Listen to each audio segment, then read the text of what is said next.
know me, one of the founding members of Beacon, actually. And we will continue to talk about the Indigenous Resistance theme.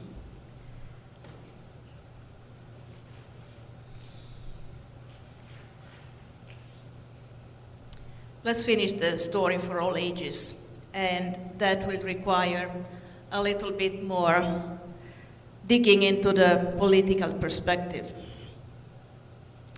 And I'm quoting a lot of stuff today from the work of Marta Balos-Piales. She was a scholar that studied the Zapatista movement. She's a professor of social science at the University of Puebla. January 1st, 1994. You may not remember, but you were there, many of you, and it was the start of the NAFTA treaty, the North American Free Trade Agreement. This is context for all of stuff that is going on today.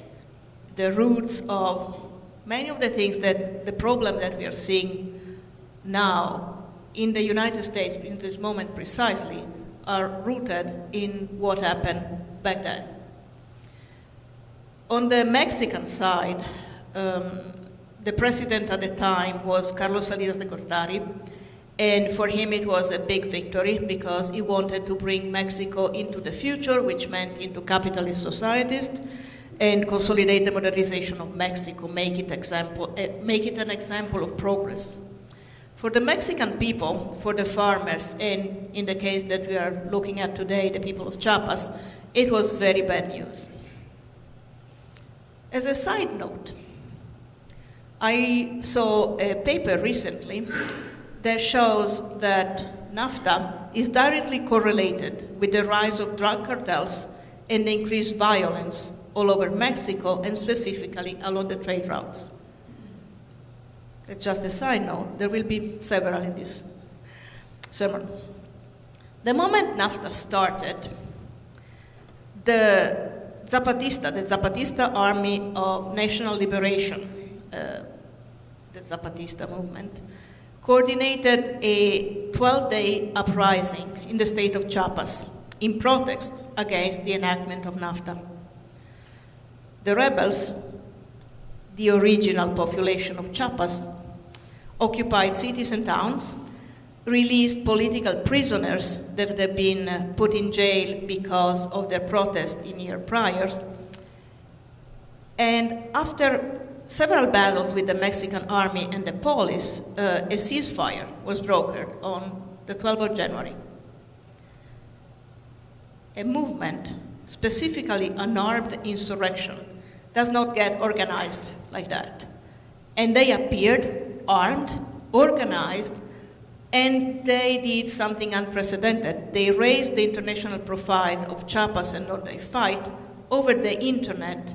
In those 12 days, the internet was buzzing. We had connections at the time with many indigenous groups because they were providing coffee to the fair trade movement. And we got inundated by email. So we knew directly from the internet something that the newspapers didn't really say anything about. But at a certain point, they couldn't ignore it no longer because people knew even if it wasn't in the news.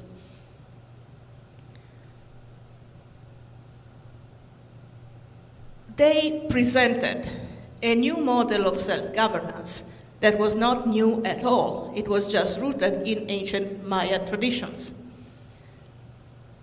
Out of this first moment of uprising after the ceasefire was organized, they kept control over the mountainous areas of Chiapas, La Selva. And they started to build this community center. They were called Aguascalientes. And they had public dormitories, kitchens, sanitation. They were meant to create a space where the civil society that they were calling to support them could meet with the local leaders and the local population and think about how moving forward. They opened 6 of them. We were in the one by Oventik. And when we went there, it was the end of 1995, over Christmas vacation, because as it happens, we were also working. And we helped with the construction of the Aguascalientes in Oventic. The other thing that we did, as mentioned, we were being white, being European. At the time, I didn't realize I was white, but I was definitely European. So we were there, being white, when the Mexican army went through the village twice a day. It took about 1 hour for the entire column to go through, and I never seen tanks so close before, and they were armed. And then there were the jeeps, and all of them were on vehicles. Nobody was marching. Weapons upon weapons upon weapons. We stand on one side, the locals stand on the other side. And I learned so many insults in Spanish at the time. Now, that was then. And the movement kept going and kept involving the various communities across the globe to support them. And then something, again, unprecedented happened. In 2003, the Zapatistas announces the end of the experiment. They argued, and I'm quoting here, "The emergence and functioning of these spaces opened a window into the indigenous reality, which was interpreted by some parts of the civil society and NGOs as a resource-poor community in need of aid." That was not the case. This interpretation made it impossible to recognize the true deficiencies of the peoples involved: lack of freedom, lack of democracy, no justice, which then led to the imposition of development projects that were far from satisfying those demands. The Zapatista publicly denounced the patronizing and often condescending role of the NGOs and of several sectors of civil society who come there to help.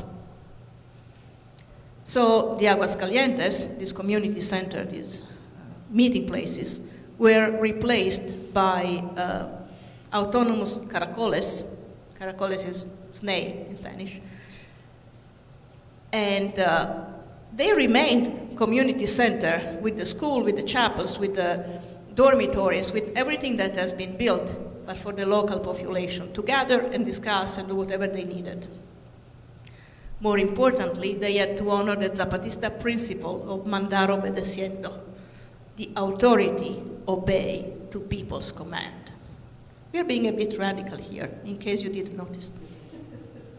So the reason I started, and I focused the talk today on the Zapatistas, is to dispel a number of misperceptions that make it very difficult for us, liberal white people, to understand the value of indigenous resistance.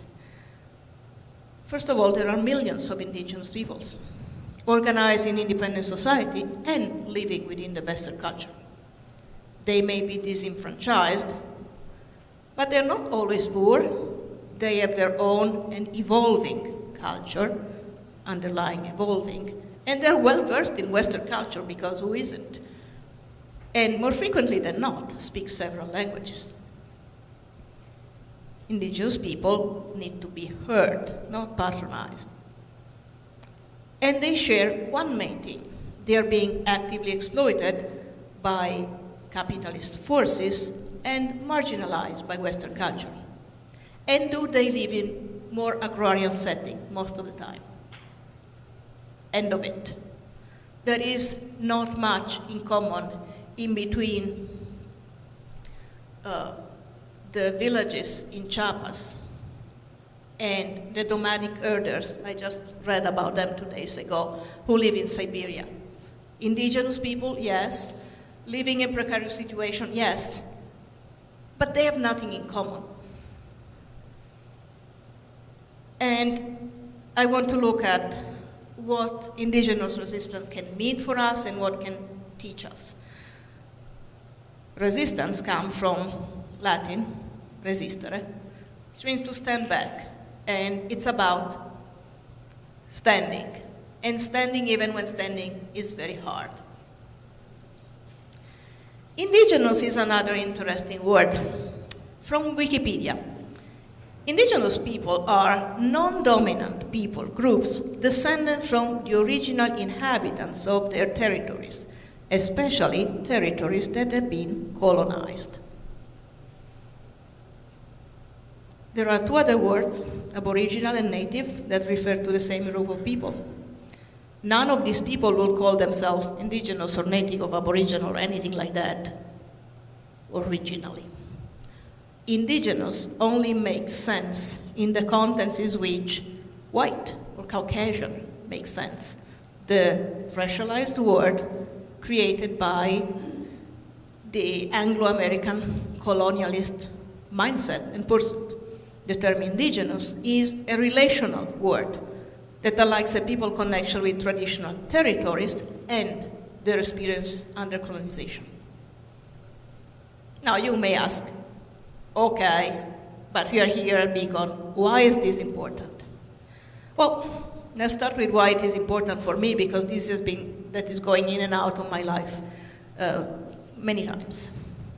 I started learning about Indigenous Resistance when Max came to the office with selling T-shirts that read 500 años de resistencia, 500 years of resistance, which some of our friends some of his friends that then became my friends, had printed to support fair trade projects in 1992.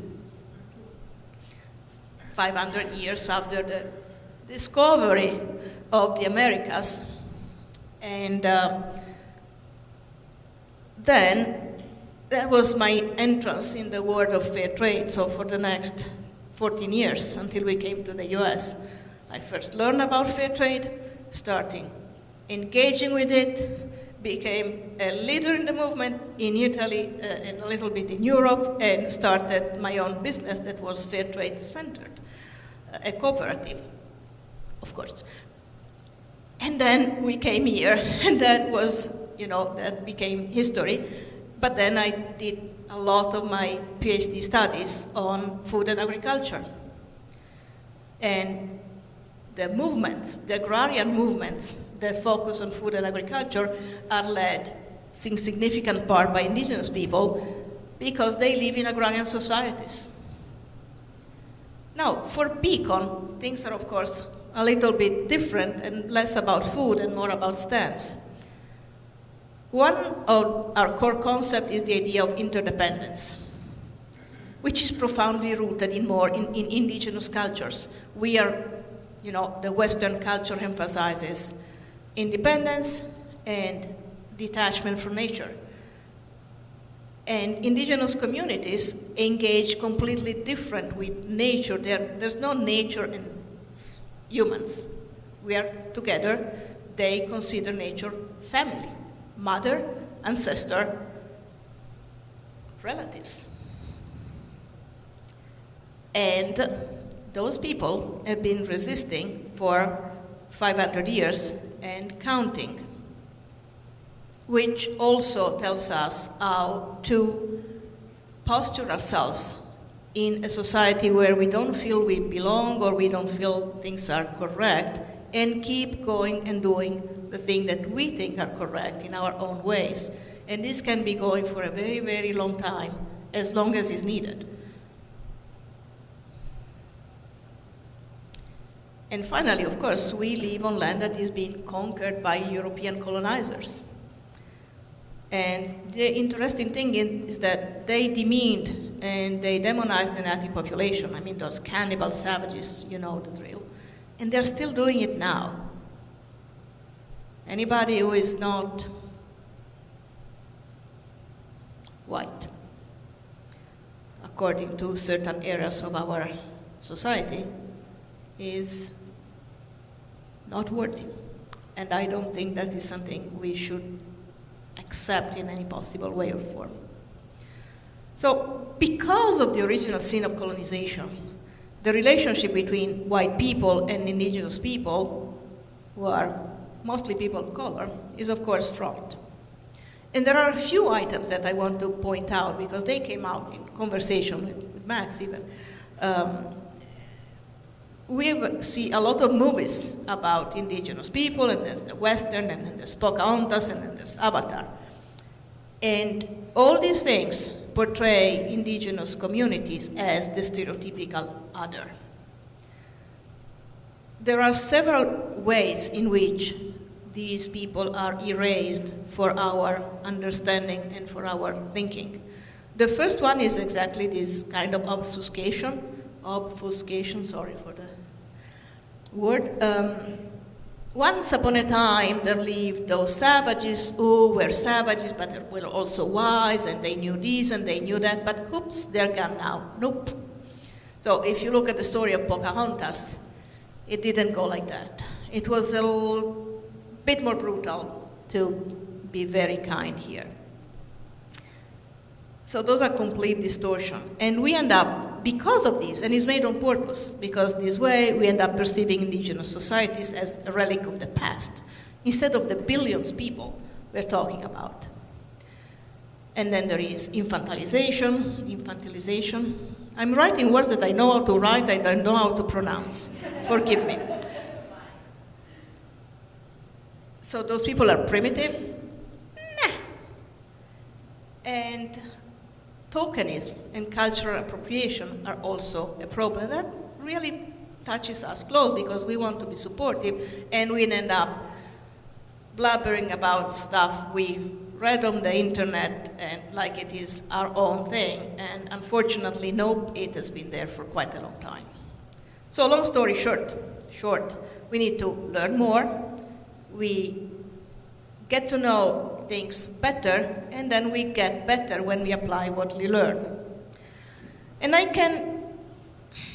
the first thing is the connection with the land. Indigenous resistance implies this ancestral, traditional connection with the land. And for those who read Robin Wall Kimmerer, Bride in Sweetgrass, but there are many stories of that. That's a great book, read it, by the way. The connection with the actual land has been broken by colonization, specifically with the native tribes in the United States. Some were lucky, like the Anishinaabe around here, kind of stayed around here, but many were moved around multiple times from their original places into places that were less attractive for the US government and for the people who wanted to colonize that land. And then they were moved again, because guess what? In those less attractive land, they found oil. So pack up and go, guys. And if you don't want to go, they'll probably kill you. Your choice. Over the past 300 years in the United States, European and American settlers have caused tribes to lose about 98.9% of their land. And when the tribes try to get it back, they have to pay for it. They buy it back, literally. So let that sink for a moment. And I have a few examples. So the Upper Sioux community had 2 square miles of sacred land returned to them by the state of Minnesota in 2024, after the tribe was exiled in 1862. An act of Congress returned 1,600 acres to the Winnebago tribe of Nebraska, again in 2025, more than 50 years after it was seized by the U.S. Army Corps of Engineers. The Osage Nation, which was removed from Missouri and sent to Oklahoma, took ownership in December 2024 of the last remaining native mound in St. Louis. And in Wisconsin, a burial site, about 1 square mile again, was returned to tribal ownership in 2022. These are examples that you find on the internet as, wow, big wins.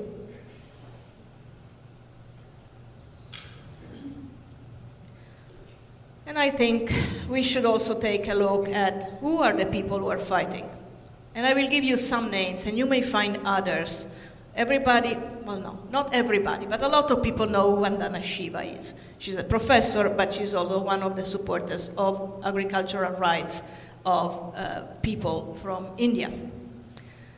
And she argues in a lot in favor of traditional practices, a lot in her work, but she's also a member of many scientific committees. So is Robin Wall Kimmerer, who is a professor of biology, but is also a teller of native stories, and she reclaims her dual identity all the time. Winona LaDuke, not far from here in Minnesota, is another famous name who is working on relocalizing the food system mostly. I remember Rigoberta Menchú, who won the Nobel Prize because of her activism in favor of the dispossessed people in Guatemala. And there were allies. Violeta Parra, you heard the music early, who worked to revive the Chilean popular music and tradition. But I think I should mention Eduardo Galeano, who was not native at all. He was an immigrant of very mixed descent, but he wrote this book, The Broken Veins of Latin America, which has been the foundation of any study about the bad things that happen in South America for almost everybody I know. In the US, we have Howard Zinn, People's History of the United States, and Cesar Chavez, who was probably also of somehow native descent, but he was a union leader, and he fought for the farm workers and became famous at the national level because of his fight with the United Farm Workers Union. And famous people are kind of less important in this context because those are not cultures that emphasize the individual. They are cultures that emphasize the community. So we can think about a few movements that have been in the news of late. I remember Standing Rock was kind of big a few years ago, still standing. They were fighting against a pipeline that would go through sacred land, and they stayed in the Great Plains winter in sub-zero temperature for months, blockading the places that they wanted to protect. We spoke already about the United Farm Workers and Fair Trade Organization, not the SEALs. We can have a conversation about the SEALs someday, but I'm talking about the people who actually grow the coffee, the people who actually do the work, and they are the most important portion of the fair trade movement, of course. La Via Campesina. La Via Campesina is an international movement that has been, I think, up and running for about 25 years now, and is a movement of movements, and it's an agricultural movement because most of the people, as said, are deeply tied to their agricultural roots, and La Via Campesina organized all sorts of connection and information exchange through people from South America to the hills of France throughout many, many years. So I think at this point, I hope that my initial argument that indigenous resistance is for us to look up to, and our goal is to be humble allies, is quite clear.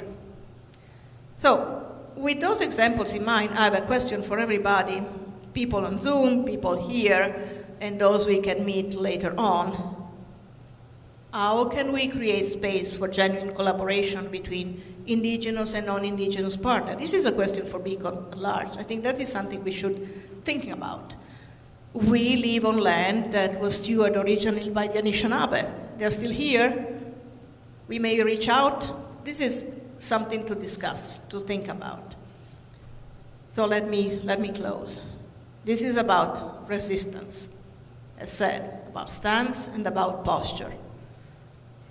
And to start, to keep working on that, we need to be here, now, in this moment that flows through time, but is about all of us in this place.